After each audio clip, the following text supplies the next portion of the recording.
Bismillahirrahmanirrahim. Dengar apa yang Allah firmankan di ayat ke-55 pada surah Az-Zumar ini tentu saja menjadi kilas balik perjalanan di dalam kehidupan kita. Wattabi'u ahsana ma unzila ilaikum min rabbikum min qabli ayyatiyakumul adzab baghtatan wa antum la tash'urun. Dan ikutilah sebaik-baik apa yang telah diturunkan kepadamu, yakni Al-Quran dari Tuhanmu, sebelum datang azab kepadamu secara mendadak sedang kamu tidak menyadarinya. Allah senantiasa memberikan kepada kita dengan begitu banyak peluang dan kesempatan. Maka tinggal kembali kepada kita. Bagaimana kita mampu menghadirkan Al-Quran sebagai petunjuk. Bagaimana kita mampu menghadirkan Al-Quran sebagai pedoman. Bagaimana kita mampu menghadirkan Al-Quran sebagai jalan cahaya dalam kehidupan. Maka tentu kembali kepada niat dan tujuan kita yang optimal dari kesungguhan hati kita. Sambil terus kita perkuat doa kepada Allah. Semoga kita senantiasa dibukakan hati kita untuk menerima Al-Quran sebagai petunjuk, sebagai pedoman, bahkan sebagai jalan cahaya di dalam kehidupan. Jangan sampai kemudian kita baru menyadari betapa pentingnya Al-Quran dalam kehidupan ketika ajal sudah mendekat. Terlebih ketika kiamat sudah terjadi, maka semua itu hanya akan menjadi kesia-siaan. Semua akan menjadi perkara yang tidak berguna ketika kita menyesali, ketika kita telah melewati bentangan masa hanya dipenuhi dengan perbuatan dosa dan kejahatan dan kemaksiatan. Maka Al-Quran ingatkan kepada kita apa yang sebetulnya harus kita bangun dalam kehidupan kita dan mengikuti apa yang telah Allah firmankan di dalam Al-Quran. Karena inilah bagian dari kemuliaan, bahkan inilah bagian dari upaya kita untuk mendapatkan kebahagiaan yang sungguhnya di dalam kehidupan. Jangan sampai nanti kita menyesali atas apa yang kita lewati dari kelalaian kita, lantas kemudian kita baru menyadari betapa kita termasuk orang-orang yang perolok-olok agama. Jangan sampai hal itu terjadi. Dan ini yang Allah ingatkan begitu kan di dalam ayat ke-56 pada surah Az-Zumar ini. Antakula nafsu ya hasrata ala ma farrattu fi jambillah wa in kuntu laminas sakhirin. Agar jangan ada orang yang mengatakan alangkah besar penyesalanku atas kelalaianku dalam menunaikan kewajiban terhadap Allah, dan sungguhnya aku termasuk orang-orang yang memperolok-olok agama Allah. Jangan sampai kemudian penyesalan itu baru datang di saat kematian terjadi, di saat hari penghisaban itu dihadapkan di hadapan kita. Betapa merugi hidup kita di saat ketika peluang dan kesempatan itu Allah berikan, namun kemudian kita sia-siakan.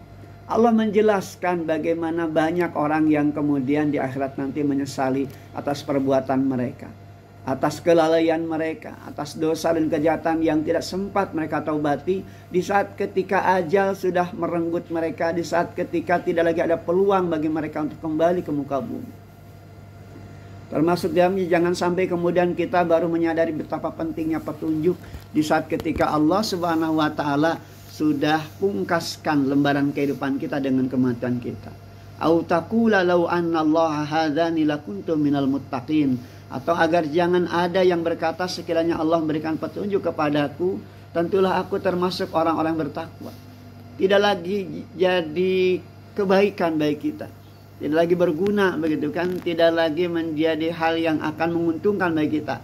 Ketika kita berkata kita ingin masuk kategori orang yang bertakwa, ketika kita ingin masuk kategori orang yang beriman, namun kemudian peluang dan kesempatan jatah umur kita sudah Allah pungkas di dalam kehidupan.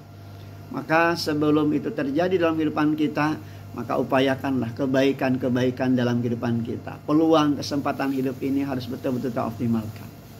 Beberapa hari ke depan kita akan lewati Ramadan. Maka tentu saja kesempatan Ramadan yang akan tiba dalam kehidupan kita hendaknya menjadi peluang kesempatan terbaik dalam kehidupan kita. Karena memang kita tidak pernah tahu apa yang akan terjadi hari esok. Jangankan untuk hari esok, untuk sejam yang akan datang pun kita tidak pernah mengetahuinya. Maka sebelum ajal datang dalam kehidupan kita, sebelum peluang dan kesempatan tertutup dalam kehidupan kita, yuk kita optimalkan pendengar asik. Bagaimana kita hadirkan Ramadan sebagai bulan muhasabah, sebagai bulan tarbiyah, bahkan sebagai bulan dari mana agenda-agenda hidup kita ini harus kita isi dengan investasi ibadah karya amal soleh. Ramadan yang jelang kita masuki ini adalah bagian dari bukti cinta kasih Allah Subhanahu wa taala kepada kita selaku hambanya. Makanya mereka yang beriman kepada Allah, mereka yang betul-betul mengoptimalkan waktu-waktunya di saat hidup adalah mereka yang tentu nanti akan mendapatkan keberuntungan, terhindar, terbebas dari segala bentuk kerugian di dalam kehidupan. Maka apa yang kita jadikan sebagai agenda hidup kita, terlebih tentu ketika hari-hari jelang Ramadan ini akan kita lewati, maka agendanya tentu harus kembali kepada agenda takwa kita, agenda muhasabah kita, agenda zikir kita, agenda yang di dalamnya penuh dengan nilai ibadah amal soleh dari setiap apapun yang kita langkahkan. Inna sholati wa nusuki wa mahyaya wa mati lillahi rabbil alamin. Dengan rasa mudah-mudahan ini tentu menjadi penguatan dalam kehidupan kita. Betapa jatah umur di dalam kehidupan kita telah Allah takar. Ketika Allah jatahkan umur kita hari ini, maka tentu peluang dan kesempatan itu habis hanya hari ini. Maka ketika Allah masih jatahkan umur kita sampai dalam bulan Ramadan, maka optimalkanlah kesempatan dan peluang itu agar kita termasuk orang-orang yang mulia dan dimuliakan. Kita kembali kepada fitrah. Hadirkan Al-Quran sebagai petunjuk, hadirkan Al-Quran sebagai pedoman, bahkan hadirkan Al-Quran sebagai jalan cahaya di dalam kehidupan. Alhamdulillah.